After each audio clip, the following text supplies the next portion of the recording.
सरबरा हाफिज सईद और दीगर रहनुमाओं के हवाले से केसेस जिस पर अमेरिका को बहुत से तहफुजात रहे हैं, जिसको भारत लेकर हमेशा से लॉबिंग करता रहा है, उनको सजा हुई, उनके जो तंजीम उनके लोगों पर केसेस हुए, तो ये भी तो एक टर्निंग पॉइंट था कि पैटफ इस नतीजे पर पहुंचता कि पाकिस्तान ने अमल दरामद कर लिया है।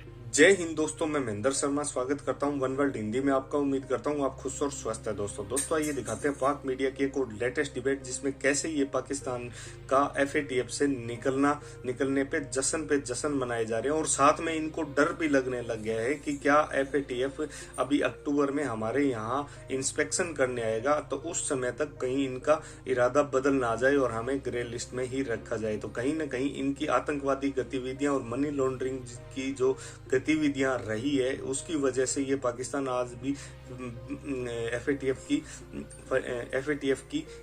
ब्लैक लिस्ट तक पहुंचने के कगार पे पहुंच गया था। क्योंकि सबसे बड़ा कारण ये था कि भारत का आतंकी हाफिज सईद पाकिस्तान में जाके एक पॉलिटिकल पार्टी तक बना लेता है और यहाँ आतंकवादी गतिविधियों में शामिल होता है भारत की। तो कहीं ना कहीं आज FATF को भी सोचना चाहिए कि इस देश को FATF की लिस्ट से निकालना चाहिए या नहीं निकालना चाहिए। पहले आप इनके खुद के क्लेम किए हुए वीडियो देखें। लेकिन अब एक अजीब सी एक क्रेडिट लेने की दौड़ शुरू हो गई है। मुस्लिम लीग नून कहती है कि ये हमारे इकदामात की वजह से हुआ है, जबकि तहरीक इंसाफ कहती है कि जो हमारा दौरे हुकूमत था पिछले 3.5 पौने 4 सालों का, उसमें जो हमने इकदामात किए हैं, ये उसी का नतीजा है कि आज पाकिस्तान ग्रे लिस्ट से निकाला जा रहा है। लेकिन हमें इस बहस में पड़ने की बजाय सिर्फ ये सोचना चाहिए कि पाकिस्तान के लिए अच्छा है, इसमें पाकिस्तान का फायदा है, पाकिस्तान की खारजा पॉलिसी के हवाले से हो या मईशत के हवाले से। इसी पर मैं बात करूंगी। मुझे साबिक सफीर जमीर अकरम साहब ज्वाइन करें। अस्सलाम वालेकुम, बहुत बहुत शुक्रिया। जमीर साहब, आपको लगता है कि ये अब जब अक्टूबर में पैटफ की टीम पाकिस्तान का दौरा करेगी, वो सिर्फ इन चीजों का जायजा लेगी कि हमारे जितने नुकात हैं अमल दरामद हो गया है, उन्होंने सिर्फ एक फॉर्मेलिटी पूरी करनी है, या बाकायदा ये फैसला हो चुका है कि पाकिस्तान ने बड़े अच्छे तरीके से अपने तमाम निकात पर अमल दरामद किया है, जिसकी वजह से उन्होंने फैसला किया कि पाकिस्तान को ग्रे लिस्ट से निकाला जाए? पहली बात तो यह है कि हमने जो इकदाम किए हैं उनको नज़रअंदाज नहीं किया जा सकता।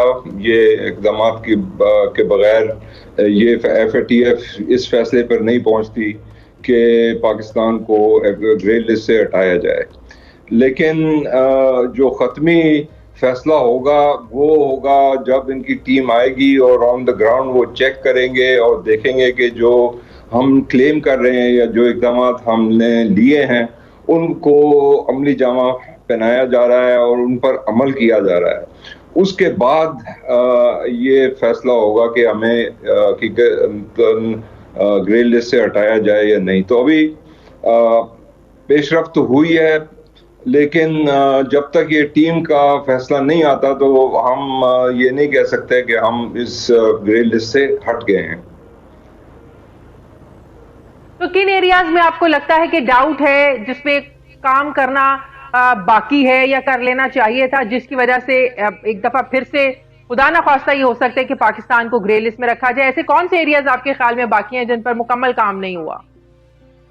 मनी लॉन्ड्रिंग के जो इश्यूज थे वो उन इश्यूज के ऊपर ये देखेंगे कि जो प्रैक्टिकल ग्राउंड रियलिटीज क्या हैं मनी लॉन्ड्रिंग के बारे में और टेरर फाइनेंसिंग के बारे में भी।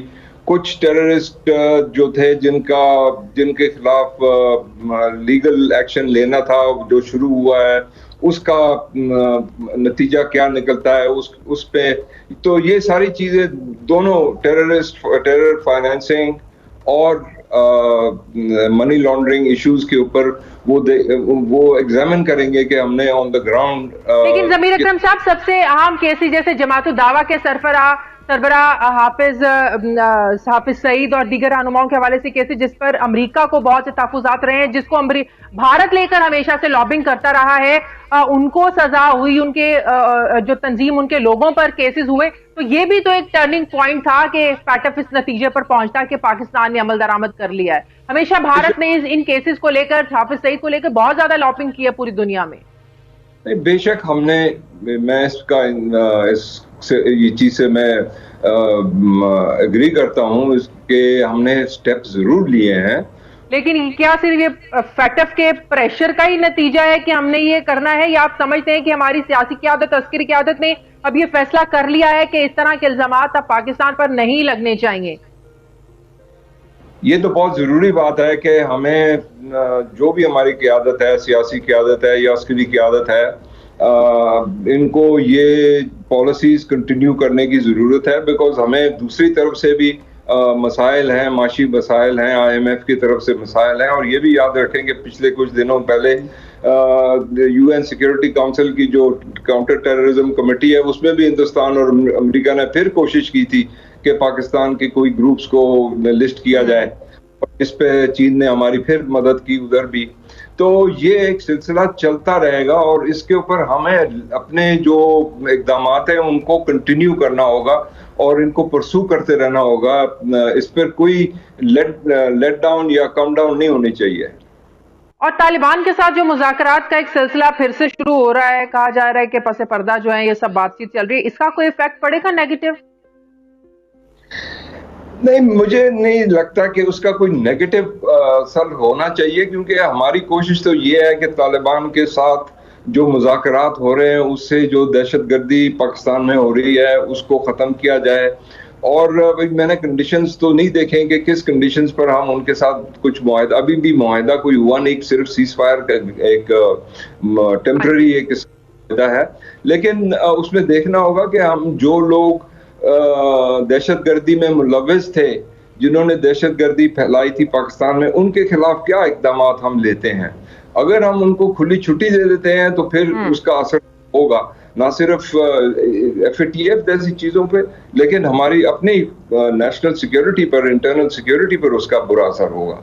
दोस्तों, देखा कैसे आपने इस डिबेट में डिस्कशन किया गया है कि चाइना ने हमारी सबसे बड़ी मदद की है FATF की इस ग्रे लिस्ट से व्हाइट लिस्ट में आने में। तो कहीं ना कहीं अब इंस्पेक्शन भी होना है, तो उसके बाद ये FATF निर्धारित करेगा कि इसको, पाकिस्तान को ग्रे से व्हाइट की तरफ ले जाया जाए या न ले जाया जाए। तो आज पाकिस्तानी मीडिया के मन में एक डर भी है कि हमें कहीं इसी लिस्ट में नहीं रखा जाए, क्योंकि FATF में भारत और अमेरिका का बहुत ज्यादा दबदबा है और भारत के लोगों का प्रभाव भी बहुत ज्यादा है। तो कहीं ना कहीं आज पाकिस्तान अपनी आतंकवादी गतिविधियों की वजह से पूरे विश्व में वैसे ही बदनाम है। और उससे भी बड़ा भारत की तरफ से जो हमेशा से आवाज उठाई जाती है कि हाफिज सईद को भारत को सौंपा जाए, क्योंकि वो पाकिस्तान में बैठ के पॉलिटिकल पार्टियां तक बना लिए और पाकिस्तान के इलेक्शनों में भी उसका प्रभाव हमेशा से रहता है। तो ऐसे पाकिस्तान जो आतंक को पनाह देता है, वो FATF की लिस्ट से कैसे FATF इनको निकाल देगा। क्योंकि कहीं ना कहीं एक मन में डर ये भी है कि ये बारी बारी में डिस्कशन कर रहे हैं कि हमने हाफिज सईद को जेल में रखा हुआ है, उसके साथी बंदों को भी जेल में रखा हुआ है, जबकि ये सिर्फ और सिर्फ एक कोरा दिखावा है, जो इसके दिखावे के अलावा कुछ नहीं है। तो कहीं ना कहीं इनकी मानसिकता ऐसी है कि ये आतंकवादियों को तो पनाह देंगे और FATF की व्हाइट लिस्ट की कामना करेंगे कि हमें व्हाइट लिस्ट में रखा जाए, क्योंकि ये अफगानिस्तान में भी तालिबान को बढ़ावा देते रहे और आज ऐसे मौके पे पहुंच गया है सिचुएशन कि तालिबान ने पूरे अफगानिस्तान को टेक ओवर कर लिया। जो तालिबान की जो सिर्फ और सिर्फ इमेज थी वो एक आतंकवादी संगठन की थी। तो कहीं ना कहीं पाकिस्तान हर जगह इन्वॉल्व रहता है आतंकवादी गतिविधियों में और कामना ये करता है कि पाकिस्तान ग्रे लिस्ट से व्हाइट लिस्ट की ओर आ जाए, जबकि भारत पुरजोर तरीके से इसका विरोध करता रहा है। जबकि इस FATF की लिस्ट, ग्रे लिस्ट से निकलने के लिए अब चाइना ने भी पाकिस्तान की मदद की है, क्योंकि आतंकवादी गतिविधियों को वो भी जस्टिफाई कहीं ना कहीं करता हुआ दिखाई दे रहा है। तो दोस्तों, एक बार फिर से आपसे रिक्वेस्ट करूंगा, अगर चैनल पर नए हैं तो चैनल को सबसे पहले सब्सक्राइब करें, लाइक शेयर कमेंट जरूर करें। दोस्तों, जय हिंद, वंदे मातरम, भारत माता की जय। दोस्तों।